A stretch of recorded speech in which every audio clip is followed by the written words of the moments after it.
What's up, dudes and dudettes? It's your man Evan B, broadcasting live from the Butt Cave. And tonight I'm bringing you another episode in my Hammer Week. It's Hammer time. We're talking, I think, day 4 now of Hammer Week. Tonight's blaster is super special in that it was sent to me by a viewer and a fan and a friend, Mr. Ryan. I have here a Nerf Rebelle Super Strikes 5x5, new in box. This was a Toys R Us exclusive, and basically it's just a repaint, reshell of the Nerf's Rebelle Sweet Revenge, which to me, this is my favorite Hammer Prime blaster. I've had several Sweet Revenges in the past, but this is my first 5x5. So I'm pretty excited about unboxing this one. I've been waiting giddily as I was kind of trying to decide what blaster to end this week on. This was initially my first thought. I really debated on whether or not I should end with this blaster or that other Hammer Primed blaster that we all know and love. And basically this one won out as far as being open tonight because I'm so excited about opening it. I can't wait to get into it. So I decided I would open this one tonight and open the other Hammer Prime blaster tomorrow. So that being said, what I've got here is a new inbox Nerf 5x5. We have a range claim of 75 feet or 22 meters on the front of the package. We have the sticker, the exclusive, only at Toys R Us. Part of me, it's bittersweet to open this blaster because I know that these are getting harder to come by, and so to find one new in box, I know that down the road this will probably be pretty valuable, but the Nerfer in me doesn't care so much about the collectability as far as things in package. I'm not one to really sell stuff. I will trade stuff or I send stuff to my buddies, but I'm not really one to eBay things or to hoard things as far as in package. I keep stuff in box long enough to open it up in front of you guys, or for example in my Sentinel project, I have a bunch of Sentinels. I purchased a case of Sentinels, and I keep them in package just to keep them organized, but they get opened up when they started to get modified and painted and stuff anyway. So that being said, this one, it's new and pretty and in package, but that's not going to be the case for much longer. On the back here we've got some story time. You have what you need for your next mission with a sleek dart firing blaster, and then it says that same thing in a couple languages. It's got some instructions here: load dart, pull lever down, pull trigger, repeat. And the blaster, it looks like it comes with the blaster itself and some darts. I don't think there's anything else in the package, but I guess we'll find that out. Handy dandy Gerber tool that's been of much discussion this week, and I'm not going to open this properly. I'm just going to go ahead and put a quick serrated edge through the ties. I don't necessarily want to advocate for improper knife use when it comes to anything. I'm an Eagle Scout, and so part of the whole scouting process was earning your whittling chit, and if you did unsafe things with a blade, having that corners cut off of that whittling chit. I somehow managed to get all the way through scouting and never have a corner taken off of my whittling chit, but shit, it's not for lack of trying. Let's go ahead and sneak into these darts, because I have no interest in keeping them pristine. And I think that's it, unless there's something hidden down in this guy. Usually there's not. Oh, I did that without mangling the package. That's really cool. Alright, so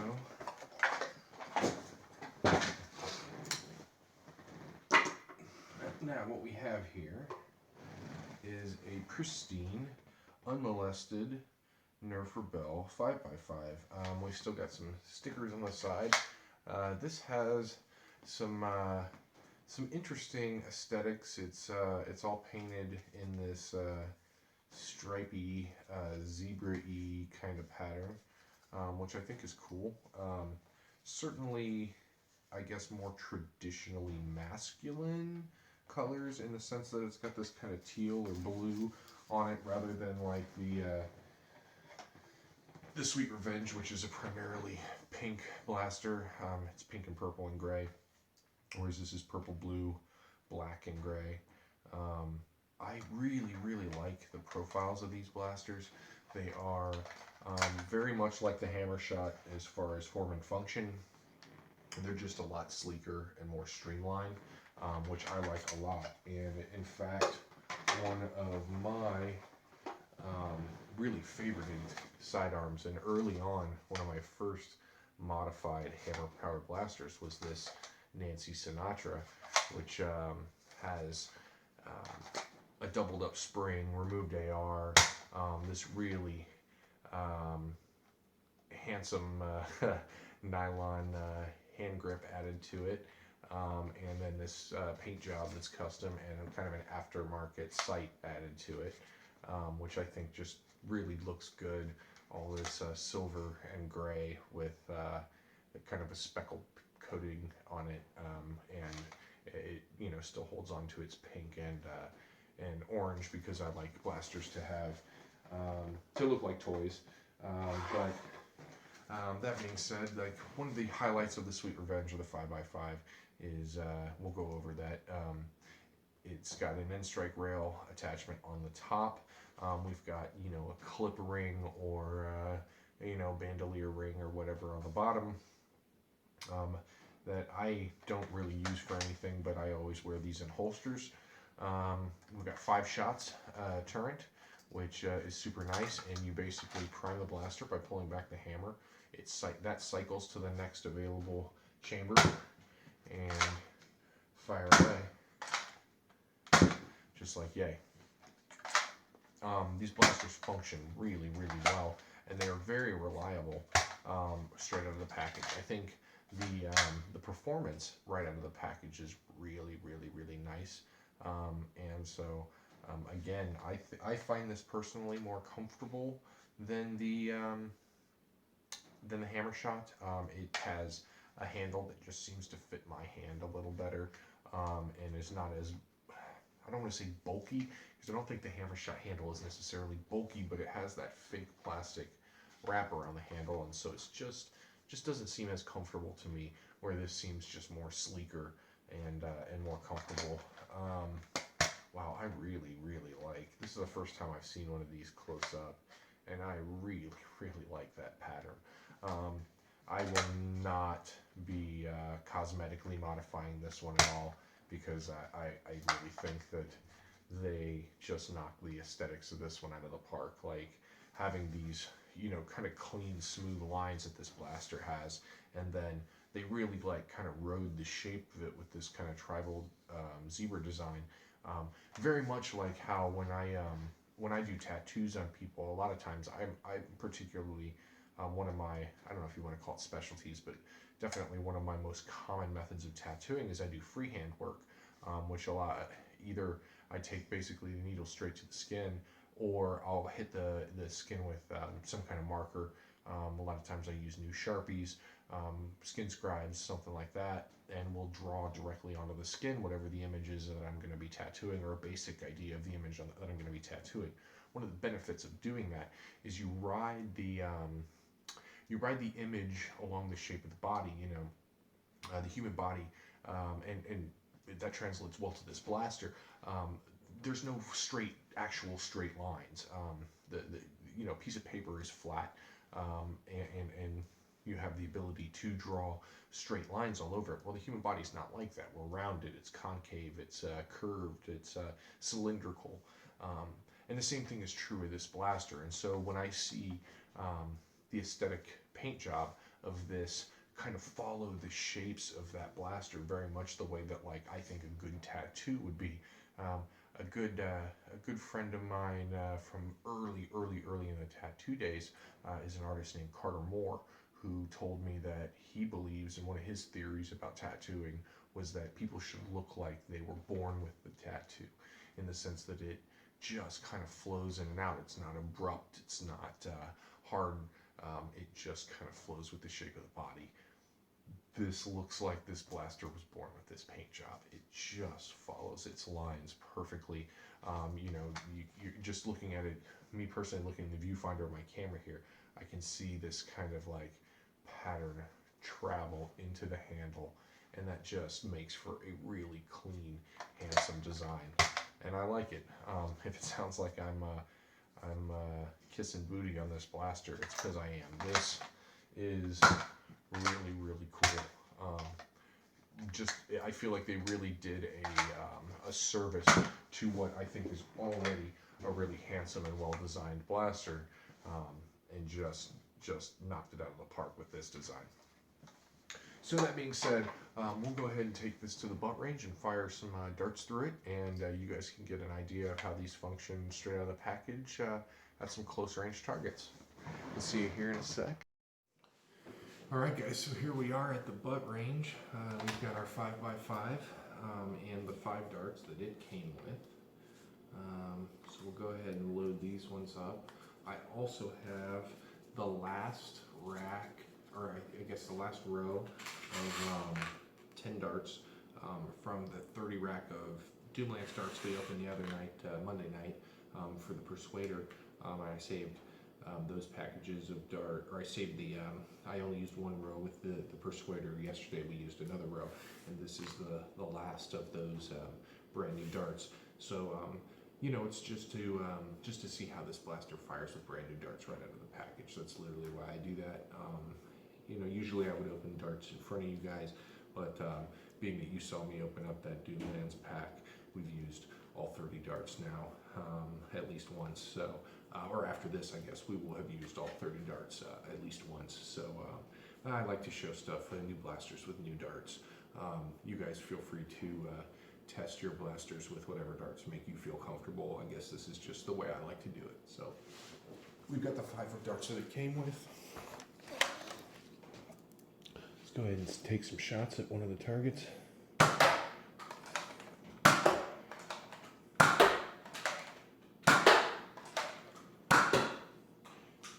It's just such a nice, comfortable blaster to use. I think it's one of the reasons why I like the 5x5 or the Sweet Revenge better than I like the Hammer Shot. Is I really feel like, as far as a one-hand primed, one-hand used blaster, this functions better in that capacity. Where I feel like with the Hammer Shot, you really have to kind of reach forward to use it. This functions well. Functions in that capacity just way better. Much easier to get your hand over, at least for me, and I've got big hands, so I'd imagine for a child or for other smaller people than my big lanky butt, this is going to work easier. Well, this is really how I should do the butt range. I should take shots at all the targets across there instead of just the one. I guess we started on a new adventure tonight with the 5x5. All right, guys, so there's that. We'll go back to the butt cave, and we'll do some finishing thoughts. So there you have it, guys. There's some firing demonstration of the 5x5, the Sweet Revenge. It's really difficult, I think, to honestly review a blaster that is already one of my favorites. It's truly one of my favorite sidearms. Between this and the other guy, this is to me like the pinnacle of Nerf sidearm technology. I guess one of the things I find really sad about this blaster, the Sweet Revenge as a whole, is that they just don't make them and sell them anymore, and so they're becoming kind of hard to come by. They're very valuable, and as I know that as I find them, and show them to you guys via the thrifting thing. People are constantly going, "Oh man, I wish I could find one. Oh man, I wish I could find one," and like the prices of them on eBay, and there's still some available on Amazon, but they're just outrageous price wise for a sidearm, considering what they originally MSRP'd for. It's really, it saddens me because I feel like it's a blaster that if more people could get their hands on it, they would, for a reasonable price, they would enjoy this one even more. Knocking remotes over. They would enjoy this one more than the Hammer Shot. And again, for all the reasons, like I said, just that I feel like it's easier to get your hand up and prime this guy than it is the Hammer Shot.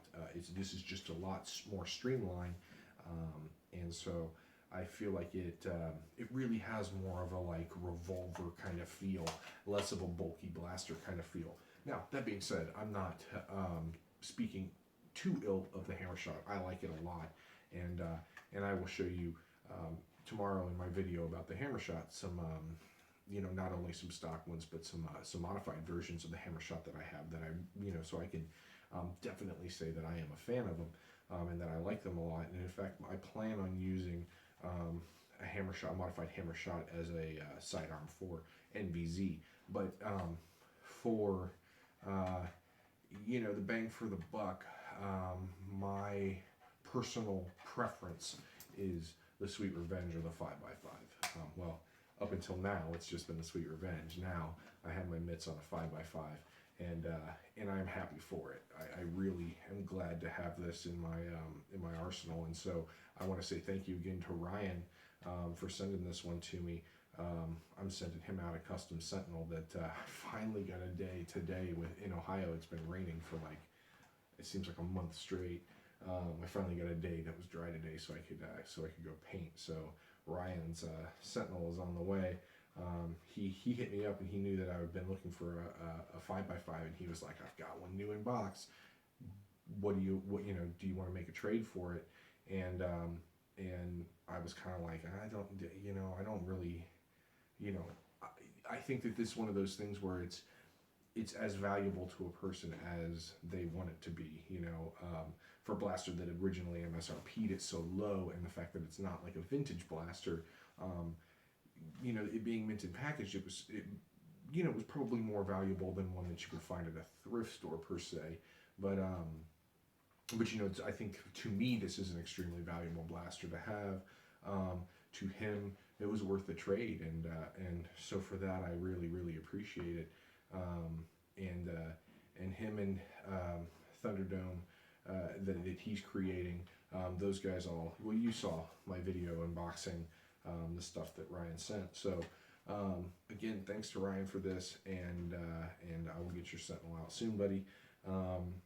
Let me know what you guys think. If you're team 5x5, team Sweet Revenge, or team Hammer Shot, or obviously that's a big debate in the nerfing community as to which one people prefer. I can see merits to both arguments. I can say that me personally, this is the one I prefer, and it has nothing to do with aesthetics. It's all about shape, as far as just comfortability of use. But maybe it has a little bit to do with aesthetics, because I really do like the clean lines on this. But yeah, leave a comment below. Let me know what your experiences are with the Sweet Revenge. Do you have one? Do you want one? Have you found one recently at a thrift store? Sweet Revenge stories. What have you done to modify them? If you've got modified versions and you want to leave links to pictures of stuff you've done in the comments, by all means, I highly encourage more discussion. And also, come visit us over at facebook.com/groups/EvanBNerf, the Evan B. Nerf Facebook group. This will definitely, I'm sure, when I post this video, there will be a conversation that people will have, as to whether or not how they feel about the Sweet Revenge and the 5x5. Truly giants among the Nerf sidearm community. Truly my favorites of the Hammer Prime blasters. Alright guys, so that was Evan B. This is Evan B. That was my review for the 5x5. Thank you so much for watching. I appreciate everybody's support. Don't be strangers. Come back and visit. Much love. Peace on. Peace and hair grease. Love you guys. Be good. Stay safe. And remember, never be Nerf for president. Bye.